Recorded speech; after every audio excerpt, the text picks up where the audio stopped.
Hey there, Grumpy Old Fart here. I'm doing an Outlaw Trails, the role-playing game campaign story, continuing from before. I'm titling this one The Prison Break.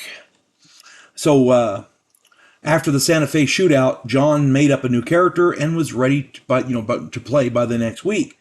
John signed on to be the deputy. Kevin and Larry were already the law in Santa Fe, so when the telegrapher ran into their office, they learned that there had been a breakout from a prison wagon.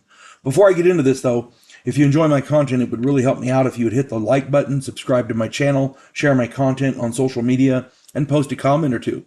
Remember, I welcome your comments, even if you disagree with me. If you enjoy a good book, check out my author page on Amazon, amazon.com.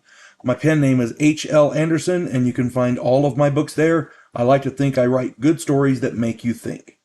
I hope you find some of my books that you like, and I hope you enjoy them. Hope you get them. Hope you like it. All right.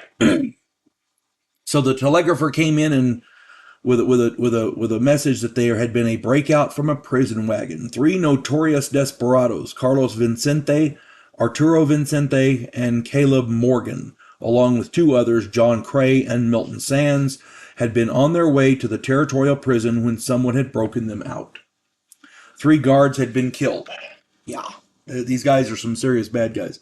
Kevin and Larry brought John, and they asked Bobby and I to help them. The Vincentes and Morton were part of a gang, and we figured that the rest of the gang probably broke them out. That would be Enrique Vincente, Waylon Morton, and Jack Lore.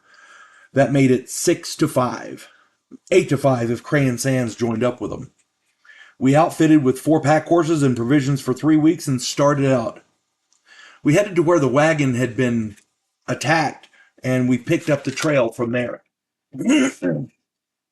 They were headed south, so we followed. Larry went off ahead to scout the trail while we followed along behind. Along the way, we found 1 dead body. The wanted poster said that it was Sands. About a mile further along, we found Cray. He had been tied to a tree and had his face peeled off.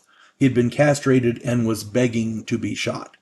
Bobby obliged. He'd been there for hours and hours. So apparently they weren't in any hurry to go anywhere. They were just bebopping down the road. I guess they figured nobody was after them.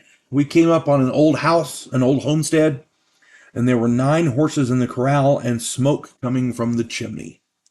Larry met us on a hill overlooking the house. He had scouted the area and knew all 6 of them were inside. The old man who owned the house was dead. They threw his body out in the field out back. Kevin figured that at some point, one of them would have to come out and check on the horses.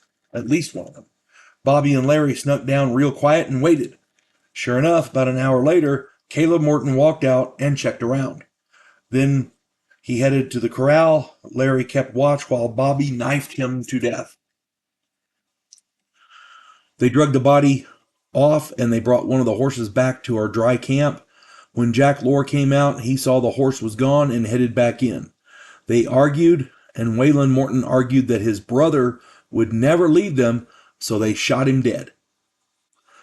Fearing that Caleb had ridden to get the law, the rest of them rushed out to saddle their horses. They were going to make a run for it. We opened up on them with our rifles. Carlos Vincente and Jack Lore both dropped. The rest fled back inside. Bobby snuck down and opened the corral gate so the horses could run off. Then we waited. Every time one of them tried to leave, we poured fire into the door and the windows. 3 days later, Enrique Vincente waved a white tablecloth and came out with his hands up.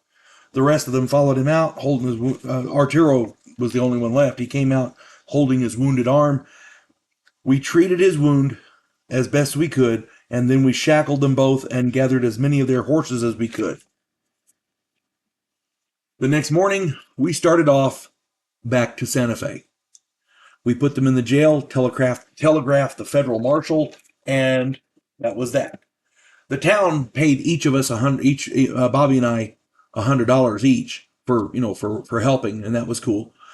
But I don't think the rest of them were real happy about being the lawmen in the town because we were used to making a lot of money, and being a lawman in Santa Fe wasn't real profitable. So the whole point was we were going to try to get out of there, and that's where we headed. We were heading out of Santa Fe. So we'll pick that story up next time. Hope this finds everybody well, and I hope you're enjoying these. You folks have a good one.